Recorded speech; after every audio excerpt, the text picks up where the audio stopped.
Tisha B'Av is the saddest time of the year.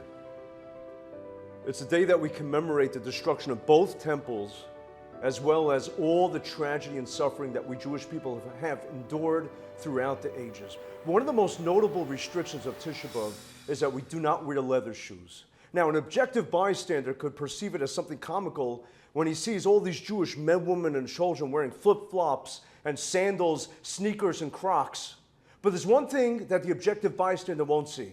He won't see anyone wearing heels. Why the ban on shoes? What's wrong with shoes? Now, you could say the interpretation is that we're mourning and grieving and mourners don't wear shoes, or that Tisha B'Av is correlated with the holiest, most solemn day of the year, Yom Kippur, we don't wear shoes. But there's got to be a deeper, more sublime reason. What is that reason? Now, in society at large, people are obsessed with shoes, not only in America. In England, in Britain, they say that the average British person has at least 30 shoes in their possession, 30 pairs of shoes. 1 out of 8 British people have 100 pairs of shoes in their closet. But I think the greatest example of this is the former First Lady of the Philippines, who is reputed to have 7,000 pairs of shoes. Okay, it's contested. Others say 3,000 pairs of shoes. When they asked her, do you have that many shoes? She says, no. So how many pairs of shoes do you have? She says, nah. Well, how many pairs? Nah. How many pairs? 1,060 pairs of shoes. Unbelievable. In America and other countries as well, the only article of clothing that they actually preserve are baby shoes. They bronze the baby shoes for posterity. Why the fixation with shoes more than anything else? It happens to be that the human being is the only species on earth. There's no animal on this planet that wears shoes. You could put a hoof on horses, but the horse voluntarily is not putting on shoes. There's no animal in this world that wears shoes. A human being is the only creation that wears shoes. Why? Says the Malbim, because an animal is connected to the earth. The animal is mundane, the animal is prosaic, the animal is earthly and material. And it's always gravitating towards the earth. The human being is divine. The human being is holy.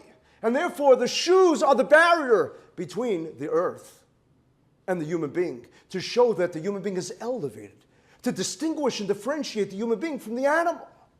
The B'nai Yissaschar says that the reason why we wear shoes is because since the time of Adam and Eve, the earth was cursed. And we shouldn't step on an accursed earth. And therefore the shoes are the interposition of the barrier between us and the cursed earth. And that's why in the temple and holy places, we actually remove our shoes, because that earth wasn't cursed. But the Vilna Gaon says that the reason why we wear shoes is to show our mastery, to show our dominion, our sovereignty over the animal world, because you wear leather shoes, leather comes from animal, and you tread, you step on the elements on earth, and this way the human being is showing his mastery. He's showing his sovereignty, his dominion, his rulership over all of earth. To me personally, though, the way I think about shoes, and I don't mean to be morbid, maybe I should be morbid, after all, it's Tisha B'Av. Etched in my memory, engraved in my conscience, and forever in my heart is the image of the Danube River, where if you go there today, as you see it, and I saw in the pictures, shoes, shoes, shoes, a memorial. Why? Because thousands of men, women, and children, all Jewish, Jewish, Jewish. They were bedecked in their clothing, some of them in their finery, some of them perhaps even wearing heels. And they were ordered by the fascist Hungarian government, collaborators with the Nazis, the Arrow Cross. Take off your shoes. They stood by the river and they were shot by executioners that they probably even knew from the neighborhood. Point blank bullet. They fell backward into the freezing cold waters where their bodies were disposed of very efficiently, because the German collaborators didn't want to have to deal with the corpses. And the only remnant of these very regal and prestigious Jewish people were the shoes. The shoes. Auschwitz. Have you seen the pictures? Have you been there? 25,000 pairs of shoes forcibly removed from the Jewish people in one day. 25,000 pairs of shoes. Birkenau, Majdanek, United States Holocaust Memorial Museum, go see the exhibit. Shoes and shoes, mounds and mounds, piles and piles of shoes and shoes. Shoes, the only witnesses, the only surviving part of those Jewish people that once were, are the shoes. Why shoes? What's with the shoes? The Medrash says that when the Asara Harigim Malchus, the 10 martyrs, when they were to be killed by the Romans, they were befuddled. They were perplexed. Why are we being murdered and killed? The Roman emperor brought them to the palace, and he showed them in the palace a room full of shoes. And he said to them, your ancestors sold their brother for shoes, and you will pay for the crime of your ancestors, and you will be killed. The Targum Yonasah ben Uziel says that when the brothers sold Yosef, they received 20 silver pieces, and with those 20 silver pieces, they purchased shoes. The Pirkei Eliezer says that they dispersed the 20 silver pieces, the coins. Each tribe, each brother received 2 silver pieces. And with those 2 silver pieces, each one bought shoes.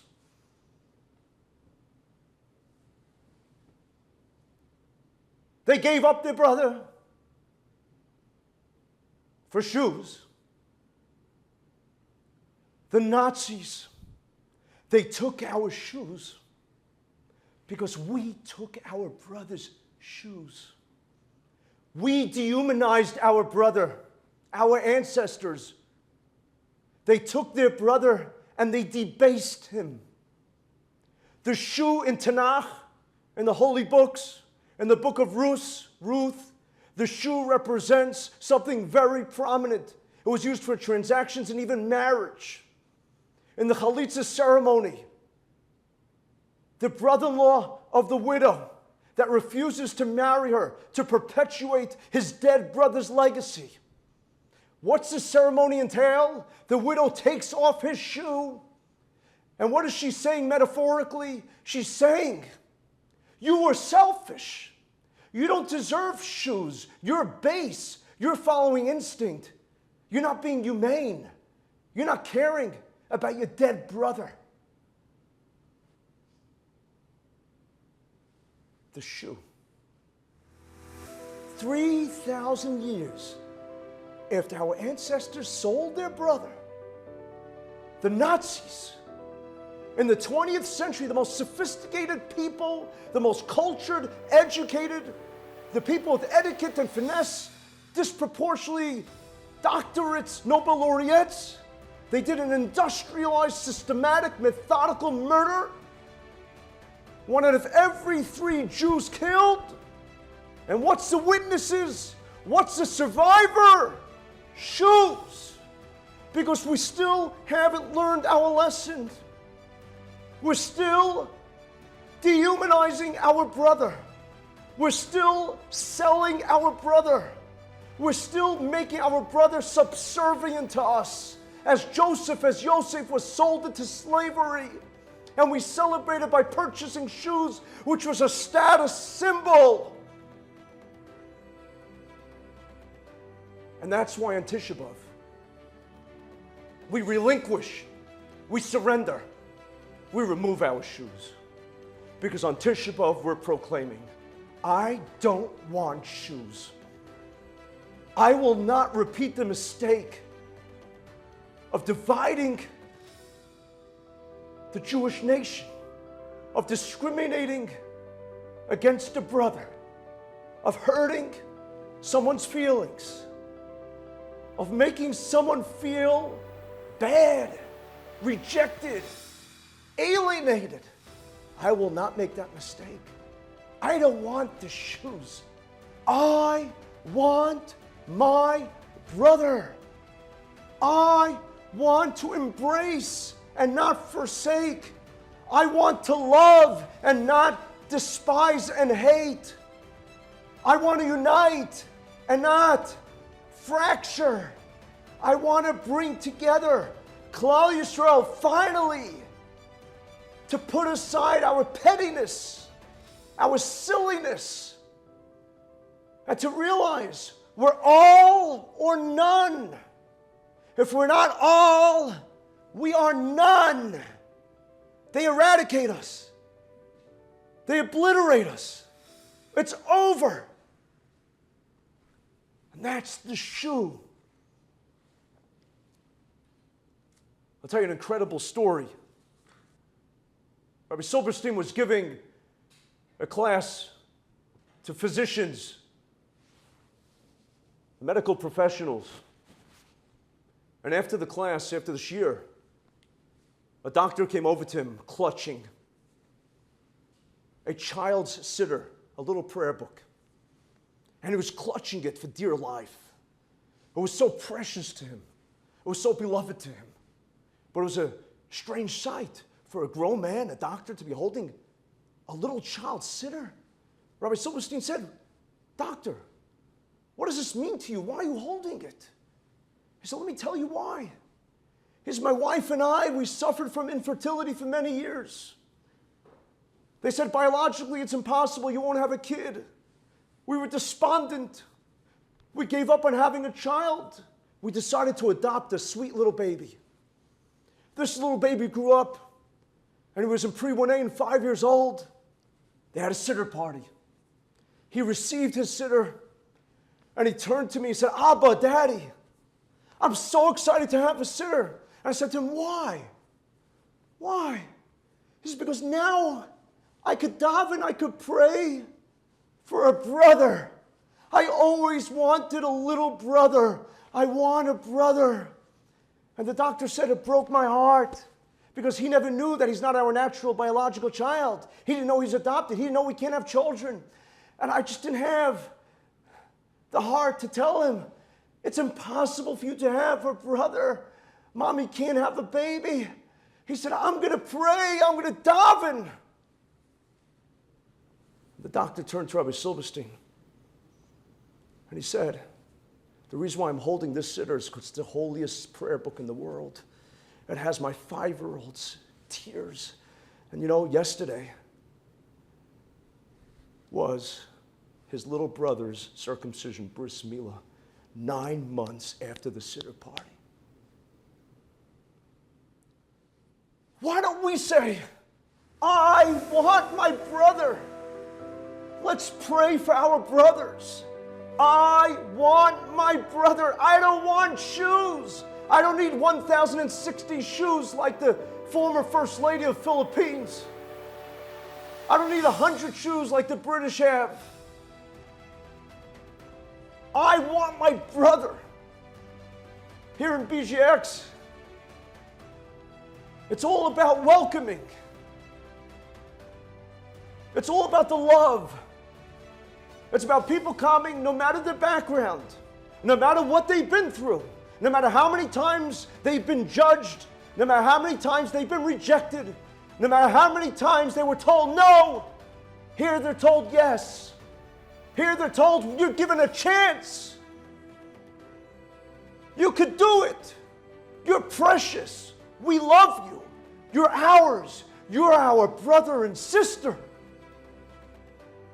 Let's end the sinas chinam, the baseless hatred, the bickering, the arguing, the fighting. Don't be involved in fights. Run away like it's Gehenna. Run away like it's fire. Let's get to the finishing line. And the way we get to the finishing line is by forgiving and forgetting and moving on. Stop holding grudges and vendettas. Don't be vindictive. Be someone who will embrace. Be someone who will love. And Be'ez Hashem, with the help of Hashem, my prayer is, my tefillah is, that this should be the last time we fast on Tisha B'Av. Because next year, Tisha B'Av should become a true Moed, a festival, a holiday, in Jerusalem, in Yerushalayim, Yer HaKodesh, the holy city, surrounded by all our brothers and sisters. So please, help BJX. You can go to helpbjx.com and, Be'ez Hashem, help make this a reality so we could get to the finishing line. Thank you.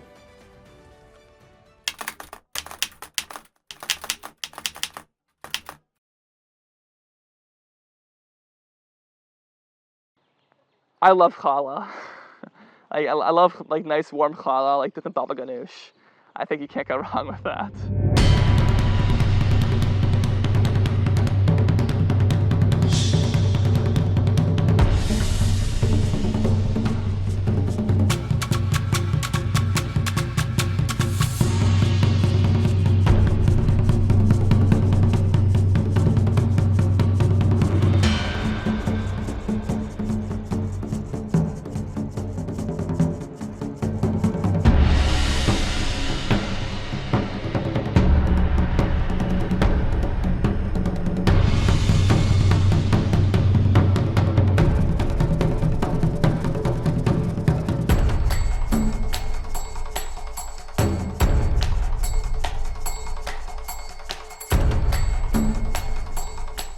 But when I joined a cross-country team in 9th grade, I really started, I slowly started getting more seriously. I started doing more running intensive workouts, really push yourself. They're hard, you know what I mean? Races are very hard. I started racing more, taking it more seriously, and really trying to get a faster and faster time.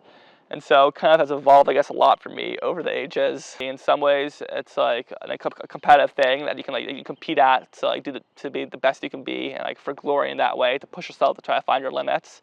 So in some ways, running is like a pursuit of excellence. You know what I mean? In many ways, running's the thing you do to try to be the absolute greatest and you can be, to really push yourself just to do the most possible. And that's definitely an aspect of running that I like a lot and that I really enjoyed in things.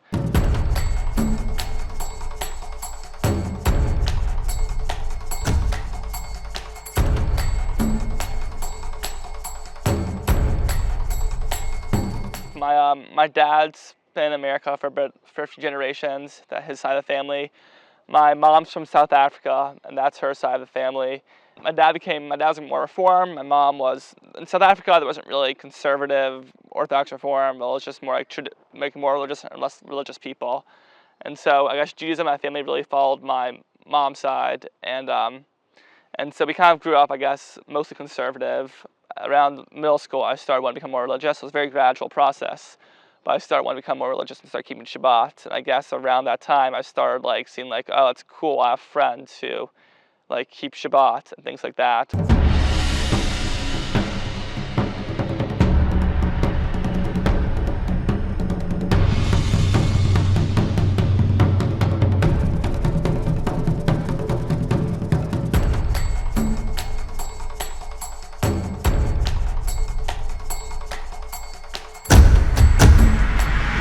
Shabbos does give me a lot of freedom, whether it's I'm busy with work and then taking a day off or something, or to kind of take a break of the physical world and kind of enter the spirit realm. In many ways, it gives me freedom, and I guess when you and also I guess if you keep it, you're pursuing excellence by seeing how far it'll go in some ways.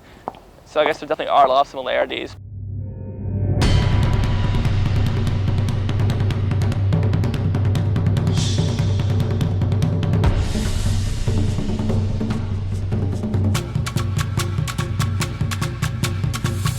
There was a lot of pressure. Everyone wanted to race, you know what I mean? My teammates wanted me to race because without me racing, we didn't have a good chance. Our chances of winning were a lot lower. My coach wanted me to race, my parents wanted me to race, or my mom wanted me to race at least. My dad wasn't as pushing. Like my friends' parents, I presume, wanted me to race. A lot of people wanted me to race, and there's a lot of constant pressure from them, from outside of school, from inside of school, from like a lot of people everywhere to race, because it was a big deal. It was a big deal to a lot of people, and there's a lot of pressures from everywhere to race. Let's give 1 to 10. The amount of pressure I felt to race was probably, was a lot, like a 9.5, I don't know, something like that. Maybe 10. It was like a lot of pressure. It was constant. It was building up. It was a lot of pressure. I know I broke down multiple times. And like if 10 is my max limit, that was a 10. Like, it very much pushed me to my limits. I think the hardest part was after my coach showed us how our numbers, like our race times, compared to our main competitor schools, and then he showed what the projections would be with me, what they would be without me, with winning or losing. And basically, the message I took away from that is that if I did run, we have a pretty good chance of winning. If I didn't run, we'd probably lose. And when I really, realized that if I was gonna, when I had to walk, I guess the hardest part of the decision was saying no, not just myself, but to looking every single one of my teammates, my coach, everyone in the eyes, and telling them that you're not going to win a state championship this year because of me, not because of the weather or something, but because of me. And so I guess the hardest part is telling not just myself, but every single person, all my teammates, everyone, that the reason we weren't winning was because of me.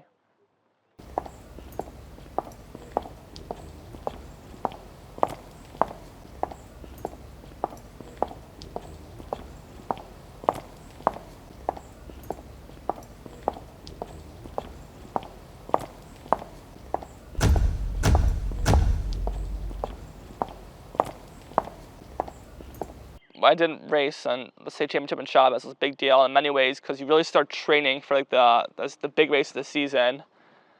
If you're taking it seriously, half a year before it happens, because you start over the summer. Our state championship occurred in November. You really start training in June if you're taking it seriously, and you start just going on distance runs over the summer, gradually building up endurance, and then also you do push-ups, physical activity, things, core strengthening things just to improve your overall strength. And then as you get into the actual season that starts in late August, you've already been training since June, and there you really start pushing the intensity during your runs, and your workouts become very, very intense, and you have races, and all these races are building up for the big race. As you move on to the state championship, and the mentality kind of shifts from training overall to you start visualizing the big race, the state championship race. You start visualizing what it's going to be like in each of your runs, each of your workouts, even your races building up to it. You're visualizing the big state championship race, what it's going to be like, and really start mentally preparing for the big state championship race and trying to kind of synthesize it all and feel how you're going to be like. But the big thing about when I didn't race in the state championship and about state championships in general is that you're not guaranteed to win it every year or anything like that.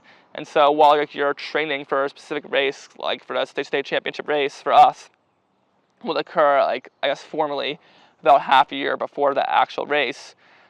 And in some ways you've been training for that race your whole cross country career, because you're not guaranteed to win every race. Every season's a different thing. And when you get that opportunity to win a state championship, which is for us, we had the opportunity, it was a big deal. And it really felt for us that our whole season, not just our whole season, but our whole careers in that sense were built up to that point.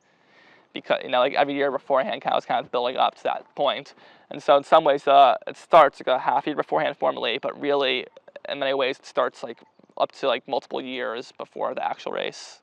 I did cross country a lot. I was also a very big fencer. I still am. I fence a lot. I fence saber. And I did that as well as cross country. Those are my two big sports. I played chess. I like playing chess a lot. What else? I also enjoy biking a lot. I'm a big biker. I did some wrestling in high school as well. I really enjoyed physics and math. I really enjoyed those a lot. I like the way of thinking. I'm very mathy, logical. I really like the way of thinking and kind of those big ideas. And that was something I really enjoyed. Those are my favorite classes generally in high school.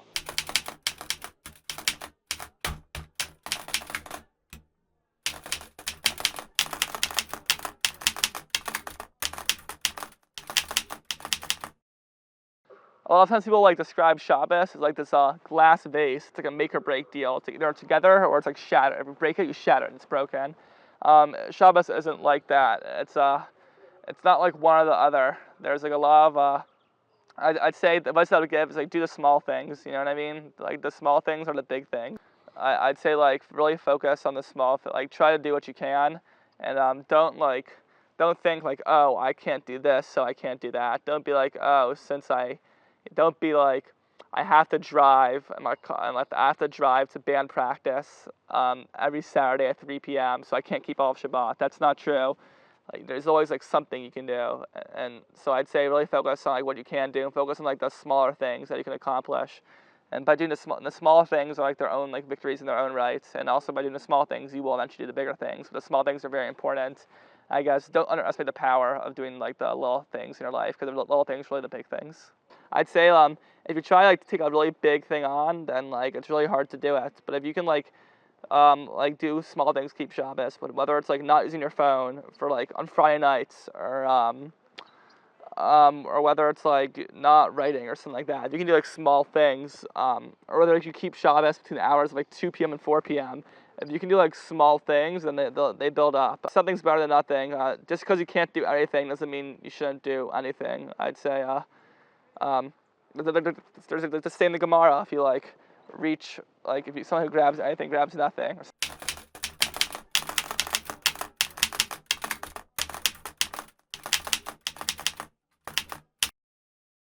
Without Torah, without mitzvot, it's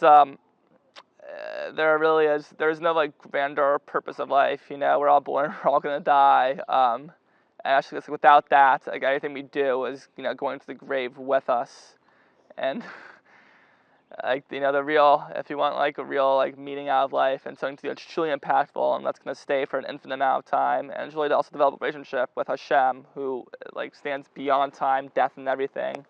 It's through Torah and mitzvot. And so I guess if you want to do anything that makes a difference, it doesn't just like it's like if you want to do something that's like truly sticks, isn't just a wave. It's cool up for a moment and then it dies out.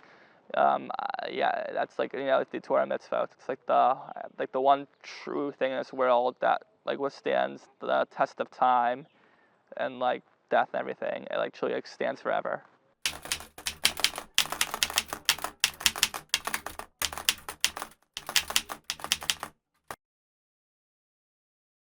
When you're like running in a race or you're training for a race, it's not always easy. It's not going to be enjoyable every second. And like there are some runs that are fun and enjoyable, but a lot of the time it also isn't enjoyable. A lot of the time it's painful in many ways, and it's really hard work. But like like deep down that like the ends are worth it. You know what I mean? You know that like the reason, like you know why you're doing that. It's like the Viktor Frankl quote. It's like he who has a why can like bear any how. It's like if you know why you're doing something, it's like in a race. If you know why, like the purpose of your training, why you're doing something, then like even though like you're not enjoying necessarily, since like you know why you're doing it, it gives you like motivation. It gives you not necessarily motivation, but it gives you discipline. It gives you the discipline to keep on like training and going and doing it. And it's the same with davening. Like davening isn't always going to be something you enjoy. I mean, it is often. I found very inspiring things, but it's not always every second, like every time, going to be something that you enjoy. Sometimes it's not always. There's like a great quote I saw. It's like not always about motivation. Sometimes it's about discipline. Like davening can be very motivational in many ways to be motivated to do so, but sometimes it isn't. When it isn't about motivation, it's about discipline. It's about knowing why you should do it. It's about knowing why davening is important to you, and it's about, even though you're not exactly like wanting to do it in that moment, it's about having the discipline to do what you don't want to do because you should do it. Deep down you do want to do it. It's about like sacrificing like a short-term, like temporary, like discomfort, I guess, or something for like a much more long-term satisfactory pleasure.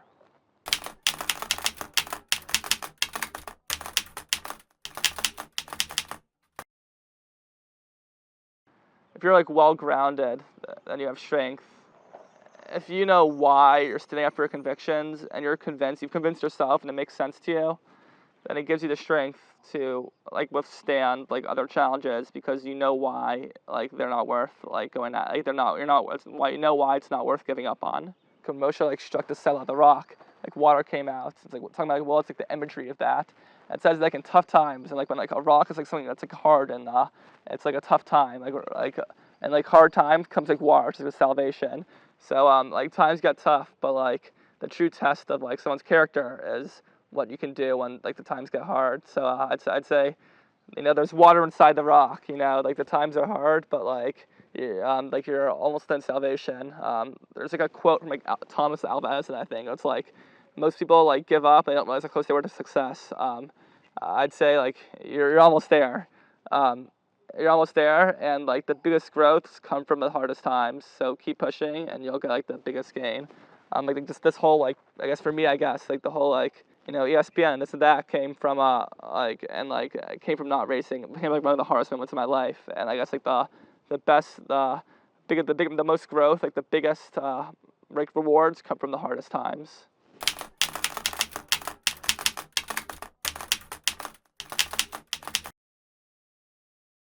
I think if everyone like does something small, I think there's something, I could be wrong, but I think there's something like the Gemara that states like that, like all of Israel like said Kiddush Levana, or maybe it was like kept Shabbos for like 2 weeks, or something like that, like it'll bring Mashiach.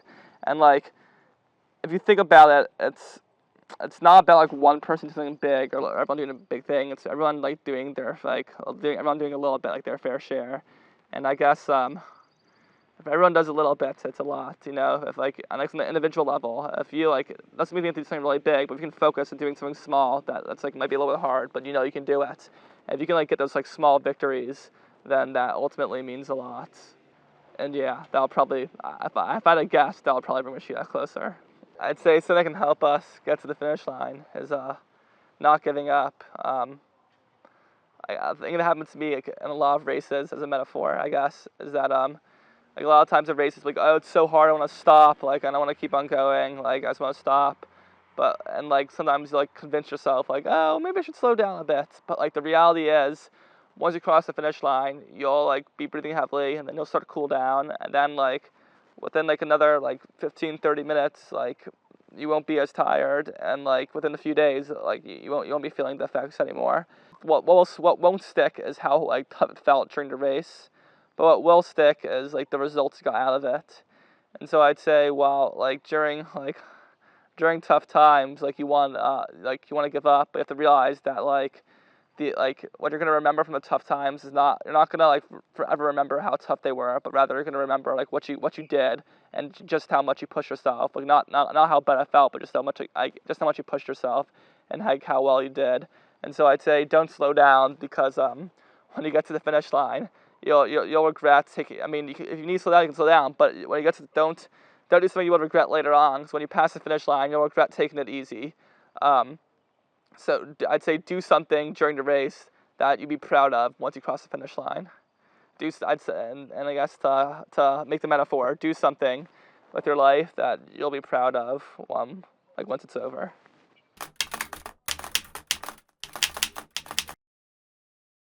I hope you all have the strength to continue through hard times in your life, and to benefit from them, and to really grow from them, and to also realize how helpful, I guess, they were in your growth as an overall person.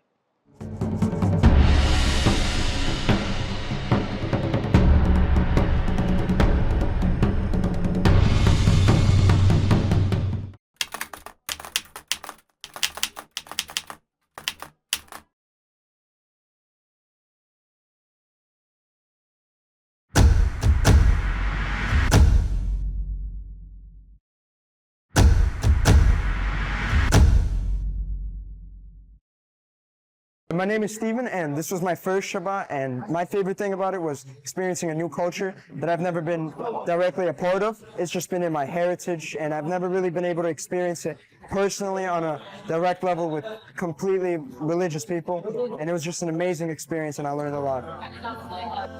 It was like a movie. You can't even describe it in words, honestly. Like, it was unbelievable experience. I would recommend it to everybody. Shabbat with BJX was a phenomenal experience. I didn't truly understand Jewish culture until I attended. I didn't understand the purpose of Shabbat. I didn't understand why we take our phones and we put it away, why we obey these laws, and how they come to help and better our life. So after this experience, I do consider myself more Jewish, and I think that it will further improve my life for as long as I live. I'm deeply grateful to Rabbi Yitzchok Fingerer, the Rav of BJX, and to Rabbi Moshe Fingerer, the director of BJX, for inviting me to speak to all of you on this very sacred but very sad day of the Jewish year.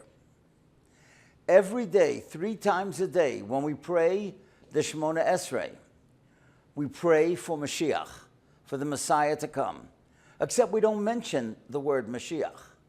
Rav Schwab points out that we have a different expression for the Mashiach. Es tzemach David avdecha meheros hatzmiach. The offspring of your servant David, may you speedily cause him to flourish.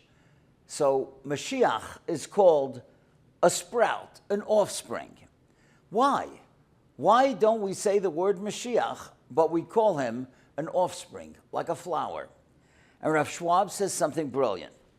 Mashiach is the sprout of David, because just like a seed germinating in the ground, the process of the coming of Mashiach is a long, slow, but steady one.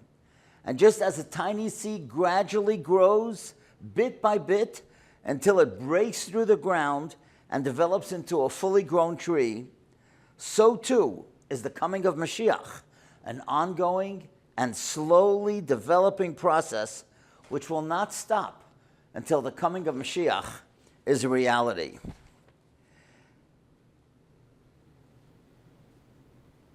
How do we nurture this sprout? What can we do to make this flower blossom and come to its fruition even sooner? Rav Schwab explains, we've gone through a very long exile, a long gullus. It's been a long journey, but we want to reach the finish line. How can we reach that finish line? The finish line is when Mashiach comes. And that's what we want to talk about today. What can we do to make that sprout blossom even sooner? And what can we do together to reach that finish line of this long, more than 2,000-year-old journey? Because the journey is going to end at the finish line when Mashiach comes. So I want to share with you a very dramatic moment in the Torah. Many of you will certainly recognize it, but we will pick up something incredible from the way the language of the Torah is expressed.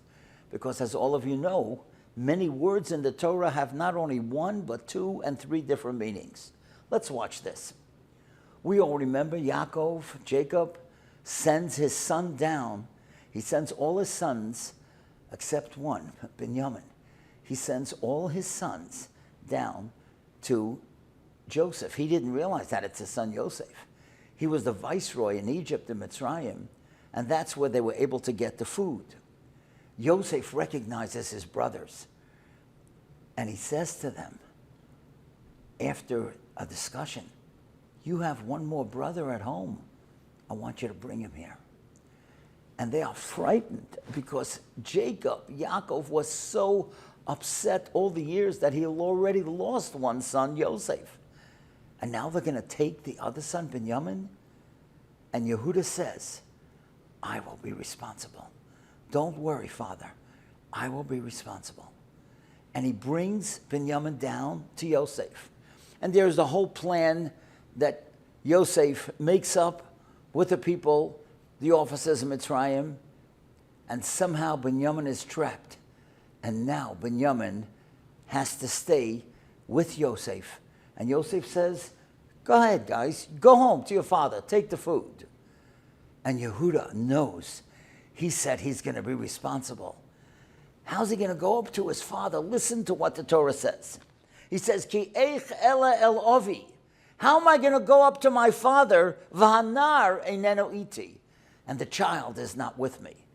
The simple meaning is that Yehuda is saying, how can I go to my father? And the little child that is so precious to him, Binyamin, is not going to be with me. But you know what commentaries say? That there's a deeper meaning to this expression. All of us eventually are going to go up to heaven for the final day of judgment. And we're going to have to answer some questions. Eich ela el ovi, how are we going to go to our Father in heaven, v'hanar, and our youth? Nar also means youth. Einenu iti, we wasted our youth. That's one way of expressing it. Another commentary says, Eich ela el ovi, how am I going to go up to my Father, v'hanar, and my children are not with me? They didn't end up as religious as I wanted them. And now you've got to answer that question, what happened? And I say that there's another understanding. We are all going to have to answer that question on the final day of judgment. Eich ela el ovi, how are we going up to our Father in heaven, v'hanar, and the youth of Klal Yisrael is not with us. There are thousands, tens of thousands that are not with us in the way we feel that Jews should be. What are we going to answer to that question? And you know, the Talmud tells us in Shabbos, Daf Lamed Aleph, the Gemara tells us that there are certain questions that we are going to be asked. And one of the questions is, Tzipisa liyeshua, did you hope for Mashiach?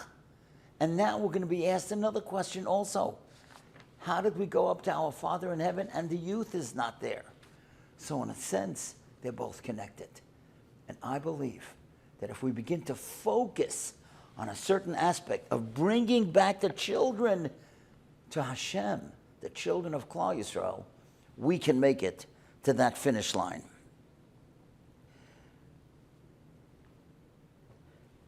I have been in this holy sanctuary, in this Beis Medrash, on Shabbos, and have watched a whole kaleidoscope of Jews, young men and young women. BJX reaches out to them. There's no membership fee. Anybody can come and anybody can be inspired. And that's the role of BJX. Now I want to tell you something. Most of you who don't live in Brooklyn and don't live in New York, when you say the word Flatbush or the city or the town of Flatbush, everybody thinks, wow, that's a frum area. That's a real religious area. But I got a secret for you. Do you know that there are thousands of young boys and girls, high school kids, college kids, that have never experienced the Shabbos? Thousands here in Flatbush, in Brooklyn College and all the other high schools. Jewish kids never learned a verse in Torah. They don't even know the verse, Shema Yisrael. But you know something? I've seen when they've come here and how they are study partners for them, classes that are given, and BJX reaches out to them. And that's something that I think that we have to learn from them. Every one of us should reach out. Many of us, certainly, that are watching this presentation have relatives that are not religious, certainly neighbors, Jewish neighbors that are not religious, co-workers that are not religious. Let's learn that lesson from BJX. They reach out. To them, it makes no difference, the religiosity of an individual, a young man, a young woman. It makes no difference. And even if somebody was religious and left it, now they may want to come back. BJX reaches out to them. That's the first way to get to the finish line. We're going to do it together. We can't do it alone. And I'll tell you how to do it. Invite them. You have a family member, a second cousin, invite them Hanukkah one night for latkes and a meal. It's not invasive. Send them shalach manas. Those are gifts of food on Purim. Invite them to your sukkah. It's not invasive. It's not pressure. But it's the beauty of the religion. And if BJX does that, we can do that. That's the first thing. Kiruv. Kiruv to those that are still yet unaffiliated. I want to share with you a very moving experience that I had. Many of you who know me personally know that since 2003, I've taken tours of people. I've led tours to many, many countries where Judaism flourished. Just this past week, from when I'm making this video presentation, I spent 3 days with 90 people in Poland. Over the years, I've gone to Frankfurt, Prague, Vienna, Italy, Spain. And one year we went to Ukraine. And in Ukraine, we went to one of the most painful places you can be. And that is the forest of Babi Yar. Now, Babi Yar was a terrible, terrible place where 33,000 Jews, Rahman al-Islam, may God protect us, were killed by the Nazis within 2 days. From September 29, 1941, the next 2 days, that is the greatest area and amount of Jews killed in one spot in such a short amount of time. And today, all these years later, in that beautiful forest where all those people were shot and killed into a ravine, we went there to pray. Now, before I go on any of these trips, I do a tremendous amount of research. And I did research on Babi Yar, and of course I saw that there is a magnificent monument there, a huge, tall menorah. You have to walk up 7 steps, and you see that menorah. It is amazing. And it's a place for prayer. But you know something? When I was doing the research, there was something that I didn't notice. And as I walked with all the people up towards that menorah, I noticed a rock, a chiseled stone. And it was, it couldn't have been more than 3 feet high. And I don't know who did this, but it was absolutely genius. They had engraved on that stone this verse. And this is the verse that God, in Parshas Bereshis, in the first Parsha of the Torah, God says to Cain, after Cain killed Abel, Hashem says, Ma asisa, what did you do? Koil demei achicha tzoyakin alai min adoma. The bloods of your brother are screaming to me from the ground. Cain killed Abel. Fine. Why does it say bloods? It should say blood, the blood of your brother Abel. And that's what's engraved on that stone right next to that menorah. But when you look at it online, you don't see it right away. And I didn't see it. And when I walked there and I saw it, oh my gosh, I thought that's brilliant. You know why? Because Rashi tells us, you know why God said to Cain, Demei achicha? Because God was not only angry at Cain because he killed his brother, all his descendants, his children, his grandchildren, his great-grandchildren. And I had a whole speech prepared that I was going to say about that menorah, but when I saw that stone, I made up a speech on the spot. And I said to everyone, 6 million is a lie. It's 60 million. We've been so trained to say 6 million Jews were killed. But imagine if they were alive. Children, grandchildren, great-grandchildren. It would have been 60 million more Jews. And you know why I tell you this? Because in Flatbush, when you bring in a child, a young man or a young woman to BJX, you're not just saving him. That young man's going to be a father one day. He's going to be a grandfather. That woman's going to be a mother, a grandmother. That's what we're doing here. It's the bloods. It's the spiritual bloods that are being spilled if we don't reach out. That's the purpose of BJX. That's the purpose of getting together on this Tisha B'Av, to learn from them, to know what we have to do. Our neighbors, Jewish neighbors that are not religious, second and third cousins that are not religious, co-workers that are not religious. Reach out to them, because it's not only you're saving them, you're saving future families. Not 6 million, 60 million. And that's the brilliance of what that little monument stood for and represents. Come here, offer to teach a class. I want to tell you something that Rav Moshe Feinstein writes, and I'm going to give it to you, and I'm going to tell you the source. I realize not all of you have Rav Moshe's books, but for those of you, look it up, and you'll see a new perspective. In the Igros Moshe Even Ezer, Chelik Daled, Siman Chovav Ois Daled. Look it up, you'll see. You know what Rav Moshe says? That you're obligated to give 1/10 of your time to teach others Torah. It's not only a tenth of miser, of money, a tenth of your earnings. We all know that. But who thought about your time? Rav Moshe says you're obligated to give a tenth of your time, maybe even a fifth, to teach others Torah. Offer to teach somebody here in BJX at night, to be a study partner, to give a lecture, to learn with somebody else. We are obligated to do that. That's what Rav Moshe is telling us. A tenth of our time. That's what we have to do. I want to tell you now another story. And this story, again, shook me to the core. It happened many, many years ago. I have a grandson. His name is Avram Zelik Pfeiffer. Today, Baruch Hashem, he's married with children. But this happened when he was 3 years old. My daughter, her husband, and the children were sitting at my Seder table. Beautiful family sitting together at a Seder table. And my 3-year-old grandson, Avram, he's running around from the dining room, the kitchen, the living room. He can't follow. And just as we're about to say V'hi She'amda, many of you know that's the part when we pick up the cup of wine and we all sing that beautiful song together.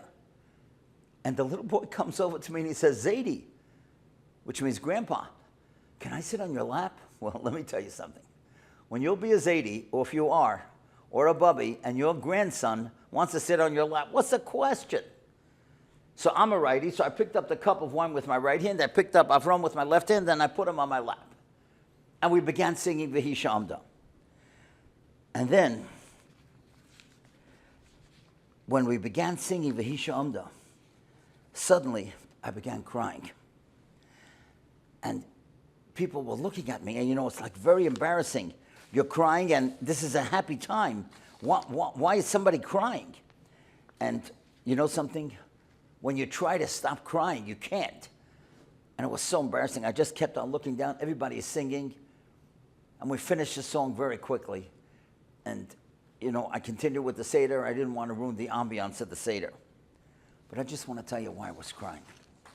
And the reason that I was crying was because I was saying these words. Not only one nation is trying to get rid of us. In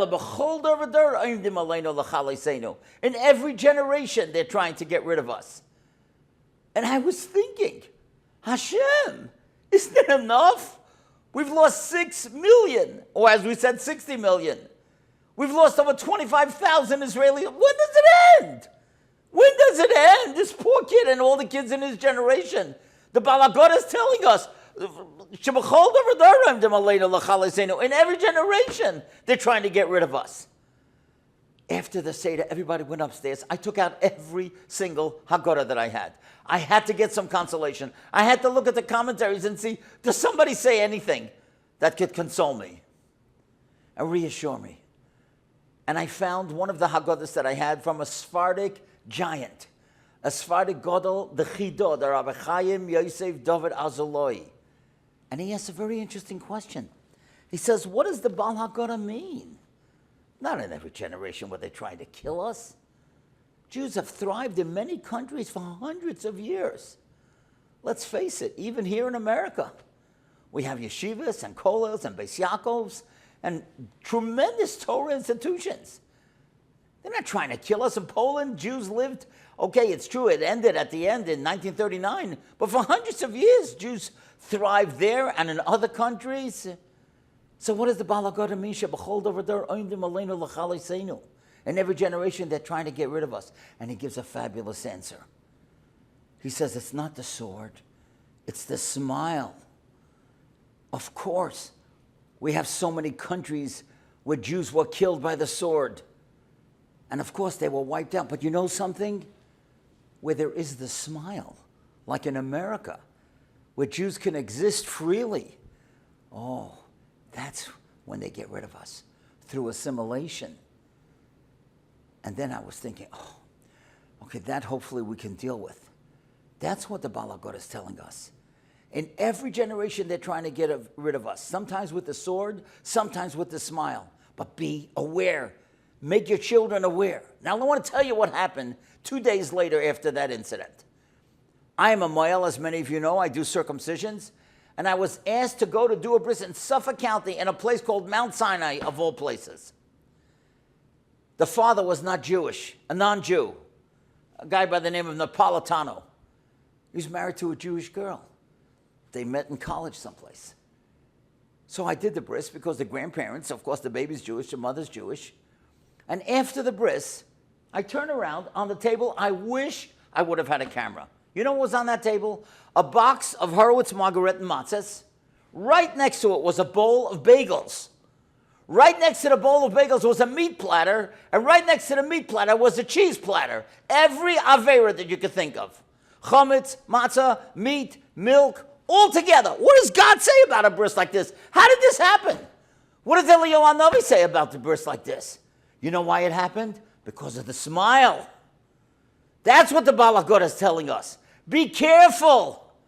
You live in great countries, whether England and Canada, Switzerland, and you feel you're free in America, you can do whatever you want? Yeah, but be careful. I want to show you some statistics that are absolutely frightening.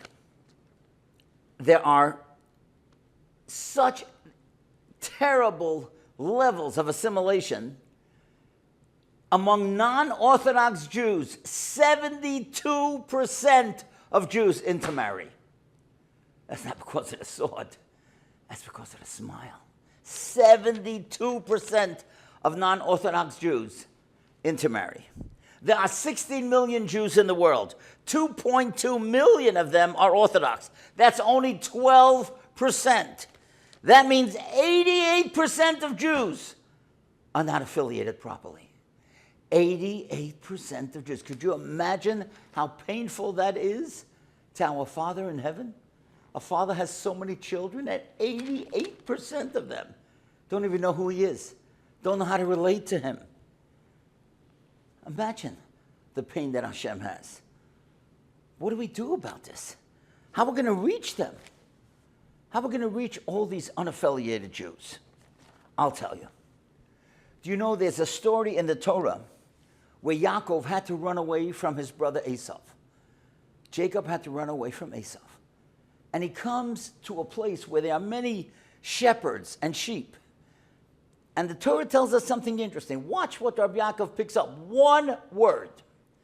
Vayomer lahem Yaakov. Yaakov says to these shepherds, Achai, my brothers, miyayin atem, where are you guys from? And he gets into a whole conversation. And after he gets into a whole conversation, they tell him they're from Haran. And then he asks them if they know certain people. Do you know Lavan? And back and forth. And then in the next verse, he says to them, guys, I just want to tell you something. It's a little bit early to bring in the sheep because it's still the afternoon and the sheep are entitled to graze out there. Why are you bringing them in so early? And listen what Rabbi Yaakov says. Rabbi Yaakov said, how did he start the conversation? Achai, my brothers, we're friends. And once he showed them that he loved them and he validated them, then he could tell them, guys, you got to improve. You got to let the sheep out there. And that's what BJX is known for. Achai, my brothers. You don't start with criticism. You don't start by pushing religion down their throat. You bring them in. You serve them food. You make them feel comfortable. Achai. That's how we're going to get the unaffiliated. They have to feel that we really care about them. Invite them for Hanukkah. Invite them for Sukkot. Invite them for a meal on Purim. Light, soft, validate, call them, ask how they're doing. Achai. And then later on, as Rabbi Yaakov says, that's when you can make the move and try to improve them. That's really what it's all about.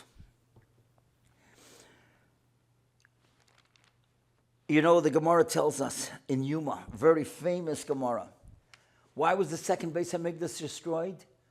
Because of baseless hatred, sinas chinam. What we have to learn tonight is avas chinam.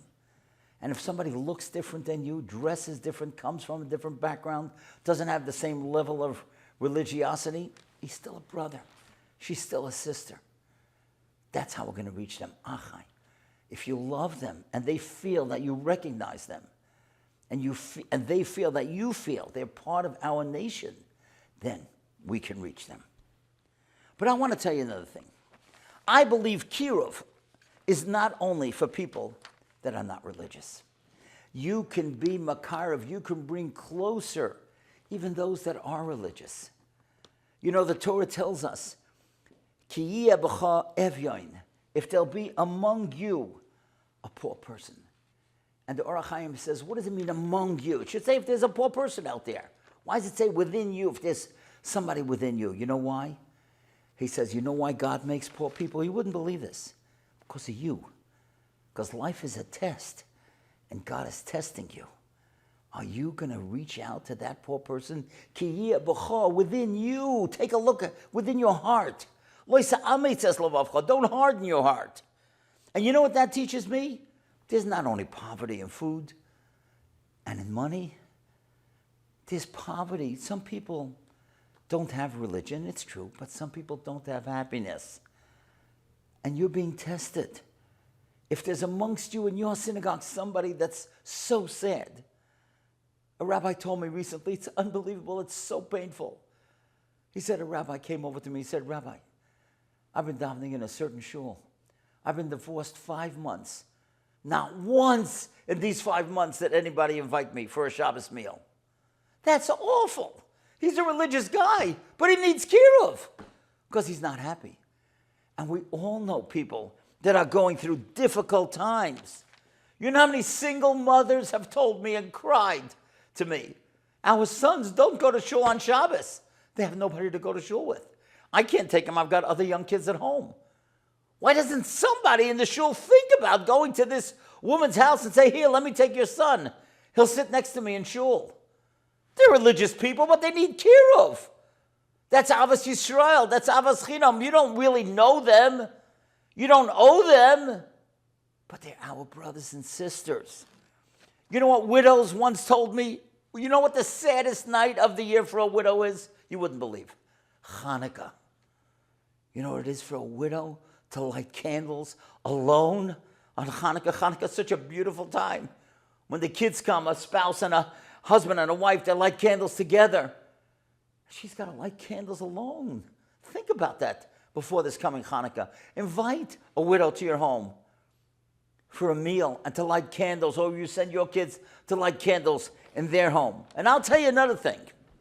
When you go on vacation, take a poor child in your neighborhood along with your family. Not every person can afford the vacations that you can. Besides that, it is such a way of educating and being machanach children to show that you care for another child in their class. I can just tell you what we've done. We've gone many places. Thank God we could afford it. In Boston, when we went to Boston, we went to the Poconos. I took one of the kids.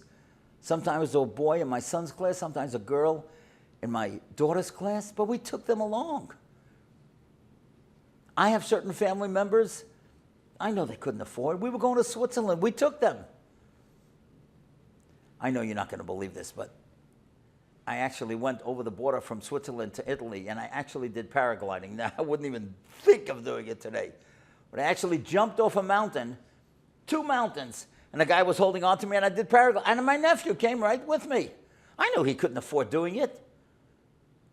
But if you could afford, that's kiruv. Kiruv is not only for those that are not affiliated, even those that are from and committed to Yiddishkeit. They're also part of Klal Yisrael, and we have to reach out to them. I want to tell you a great story. Unbelievable. What does it mean to reach out? I heard this story from a Rabbi Meir Solomon who comes to the 5 towns here in New York twice a year. And there's a wonderful organization. It's called Keren Minchas Shlomo. And what they do, I've seen it. I went there to watch it. Women from all over the 5 towns, holy women, they bring clothes, children's clothes and adults' clothes. And twice a year they send a container by boat to Israel for poor families. The Minchas Shlomo organization in Israel picks it up. But these clothes, they sort it. They make sure it's perfectly clean and it's not torn and shredded in any which way. So it's not like the poor people in Israel are going to feel they're getting second-class stuff. Good stuff that their children have outgrown. Listen to this story that Rabbi Solomon told. Now, when they bring it to Minchas Shlomo, they pack it up in boxes, and they put a number on it, no names, so nobody's going to be embarrassed.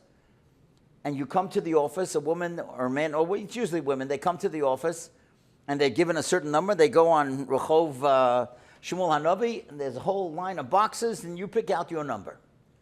Now, this woman, never very, very poor, she hadn't even paid her rent the last month, and she comes and she sees box number 43, and that was hers, and she takes it home. She opens it up, beautiful clothes for kids, and then she notices a dress for an adult. She was surprised. She thought that in this box there was only going to be kids' clothes. And she just puts it out, and she sees it would fit her. And she was so happy because she was supposed to go to a Sheva Brachas that night, and she didn't have anything decent to wear. And now she figured, well, like this, I could go. I'll put it on. Sure enough, she puts the kids to sleep, and she goes to she was about to go to Sheva Brachas. She put on that dress. And she told this story. As she was leaving the house, suddenly she felt like a pin, like was sticking her. She didn't notice that pin when she put on the dress. And she opens up the side, and she sees that there's an envelope with a pin that's stuck onto the dress. She opens up the pin, takes it out, and takes out an envelope. And in the envelope, there's money and this letter, $950. And the letter says, to the woman who is wearing this dress, if you are wearing this dress, I am sure you could use this money. Use it in any way you wish. And this lady started crying because that was exactly the amount of rent that she couldn't pay that month, $950. Now, if I would see that lady from the 5 towns, I would sit down so I could stand up for her. That's Kiruv. She'll never know which woman got it, but she knows it's a sister in Klal Yisrael. And that's what Kiruv is all about. To the unaffiliated and to the affiliated with tremendous, tremendous Ahavas Yisroel. I just want to tell you one more thing. We'll review quickly and end with a fabulous story. In Pirkei Avos, in the chapters of the Fathers, it tells us how to acquire Torah. And one of the ways, the 37th way, is Noisei Ba'oil im Chaverai, carrying the burden of your friend. And it's interesting. One of the commentaries that Ahavas Yisroel tells us, there are 4 ways to do that. How do you carry the burden? 1, physically. A woman's carrying a heavy package and she can't carry it, you help her. A guy's got a flat tire, you help him. That's physical help. Another way is financially. Somebody needs a loan or somebody wants to borrow money. Fine. That's the second way. A third way, if somebody's going through something, you feel the pain in your heart and you pray for them. That's a third way. Listen to the 4th way, and you'll see what BJX is all about. If your friend doesn't have the wisdom yet in temporary things or eternal things, nitzchiyim, don't hesitate to help them. Give them advice. Learn with them, so you'll help them in this world and in the next world. Kiruv is also a way of bearing the burden. That's what we're here for today on Tisha B'Av. Feeling the burden of our fellow Jews. Those we know, those we don't know. Those that are affiliated, those that are not affiliated. So let's review very quickly what we said, and we'll end with a fabulous story. Let's remember, as we said, we pray for Mashiach. It's a blossom. It's a flower. How can we make it grow? How can we bring it forward? We know the long journey. We want to reach the finish line.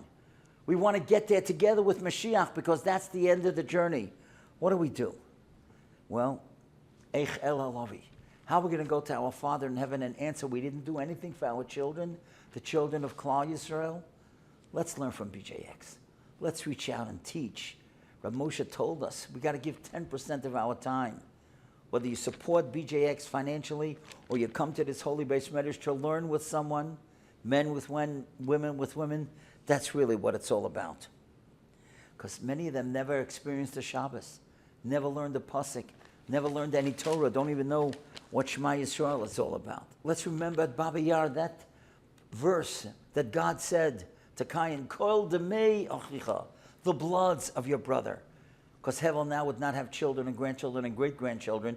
And when we see these kids in Flatbush in colleges and high schools and know nothing about Yiddishkeit, their generations are gone. They're going to end up marrying non-Jews. But if you make the effort, then we bring them in. That's what God was saying about Cain. It's the future generations that you destroyed. And we here tonight, or this afternoon, whenever you're watching that, have to make a commitment to the future generations of Klal Yisrael. Let's remember what the Bal Hagoda tells us. It's not only the sword, but it's the smile. Assimilation, 72% of non-Orthodox Jews are intermarrying because we live in a free country. But we have to be careful of that smile. And that's what Kiruv is all about. How do you do that? Achai, my brothers. That's what Rabbi Yaakov Kamenetsky said. Validate them, make them feel special, make them feel they're your real brother and sister, even though they dress different and come from different backgrounds. Let's remember we have to love every Jew. And like that fellow who was divorced, sitting alone in shul, you see somebody, he's poverty-stricken, not financially, poverty-stricken in spirit and in happiness. Lo yisa'ametz es levavcha. Don't harden your heart. Open your heart to the widows, to those children that come from single moms, and they're living, and they have nobody to take them to shul. Don't forget about those people. And as we said, sinas chinam, baseless hatred. Let's stop that and just love each other, only because we are indeed brothers and sisters. And let's remember that beautiful gesture from that lady in the 5 towns. I just want to end with this fabulous, fabulous story that can really change your life. A number of years ago, I was invited to South Africa by Rabbi Warren Goldstein, that great rabbi who wanted to introduce the program of keeping Shabbos together all over the world. He invited numerous speakers from different places. I'm so grateful. I was one of the speakers at the whole weekend session. And one of the other speakers was the great treasure in Klal Yisrael, Rabbi Beryl Wine. He should be well. And Rabbi Beryl Wine told the most amazing story. You see, I had to interview him because he had written a book with Rabbi Warren Goldstein. And I asked him this question. I said, Rabbi Wine, I've been to your home many years ago. I was in Miami. I had to do a bris. I stayed with you on Shabbos. To me, I said, you're the only guy, I didn't say guy, you were the only person in Miami without a suntan. You're always home, you're writing, you're making CDs and tapes and newsletters and sforum. How do you do everything that you do? It's almost unbelievable that one human being can accomplish what you've accomplished. How do you do that? He said, I'll tell you a story. He said, you know, in 1946, I was 11 years old. I was a ben yochid, single child. And one day my father said to me, we're going to the airport. I said, Abba, why are we going to the airport? He said, there's a great rabbi coming, the chief rabbi of Israel, Rabbi Isaac Halevi Herzog. And he's going to speak to all the rabbis. So we all went to the airport. In those days, you could go on the tarmac. We all came into this big shul. Everybody was there. All the rabbis were there. 200 yeshiva boys from Skokie were there. And Rabbi Herzog gave a shiur, gave a lecture. And after the lecture, he said, now I would like to speak to all of you, especially the Bachrim, especially the boys in the yeshiva. He said, I just got back from Rome, and I met with Pope Pius. And I said to Pope Pius, I have the list of 10,000 names of Jewish boys and girls, and you have them in your institutions. Many of the Jewish families gave them to you, so you should protect them during the war. And many of them, your people kidnapped them. Give me back these children. I have the names of all of them. And Rabbi Herzog said, the Pope said, I can't give you back even one. I said, why not? You know they're our children. And he said, because we have a law that if a child is baptized, we can never give him back to any other religion. And Rabbi Herzog said, I begged him, I pleaded with him, I showed him the names. And he wouldn't budge. And Rabbi Wine said, we were watching Rabbi Herzog speak, and suddenly he fell, his face on the podium. And he started crying. I was never so scared like that in my life. I never saw an adult cry like that. And he just wept. And then he picked up his face. His face was so red. And he called out and he said, I can't do anything for those 10,000. But what are you boys going to do for the children of Klal Yisrael? Don't ever forget what I said. Remember what I said. What are you going to do for the children of Klal Yisrael? Those 10,000 are lost. But the future generations, you can save them. And then he sat down. And all the boys got up to shake his hand. Long line. I was only 11 years old. But I stood on line. And when I came to him, he held my hand. I don't know why he picked me of all people. He held my hand and he said, he looked me straight in the eye. Are you going to remember what I said? Don't ever forget what I said. What are you going to do for the children of Klal Yisrael? Rabbi Wein said, every time I get tired, every time I want to put my pen down, I think of those holy words. What are you going to do for the children of Klal Yisrael? And that's why no matter what I do, it's never enough. And that's what I'm saying to all of you on this Tisha B'Av. What are we all doing? What are you doing for the children of Klal Yisrael? We want to make it to the finish line. We're not going to make it alone. We're only going to make it if we do it together and bring all the children, the affiliated and those who are not affiliated, and we make them affiliated. We bring them to the glory of Yiddishkeit, and in that way we'll bring them to the glory of the finish line with Mashiach, hopefully in our day. Thank you so much for inviting me, and thank you for listening. You have all watched what I hope has been an inspiring and uplifting video presentation. BJX has put this together so that this Tisha B'Av would be so meaningful and so uplifting, and in a way making people make a commitment to our brothers and sisters in Klal Yisrael. Now, BJX doesn't charge for this video, but it costs a tremendous amount of money to produce. And we are asking you to please, please participate and help the holy work of BJX, not only for this video presentation on Tisha B'Av, but for everything that they do throughout the year. There are thousands, even in Brooklyn and Flatbush, young men and young women that know nothing about Yiddishkeit, about authentic Judaism. BJX has them come. There's no membership fee. They don't have to pay for Rosh Hashanah Yom Kippur tickets. And they get food, hot dinners very, very often here. There are many, many learning programs that go on here. And I'll tell you another thing. Unfortunately, today you have many people, men and women, who were at one point religious and have gone off. But BJX has an open door for them, and they bring them back. And when BJX brings these young men and young women, they feel once again validated, and they can go on with their Yiddishkeit. Now, what's going to happen if we don't support BJX? There are so many young men and women marrying out. The statistics are frightening. 72% of non-Orthodox Jews are intermarrying. BJX is fighting that with all its power.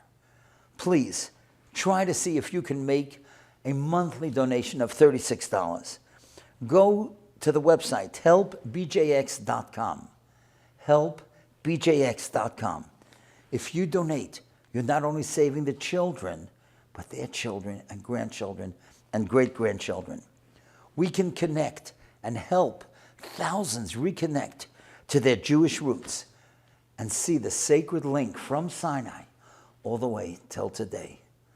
The theme of the video presentation was reaching the finish line. The long journey will finish when Mashiach comes. I believe with my whole heart, if we can get all these thousands to come back to Yiddishkeit together, we're going to make that journey and reach the finish line together with Mashiach. May it happen in our day.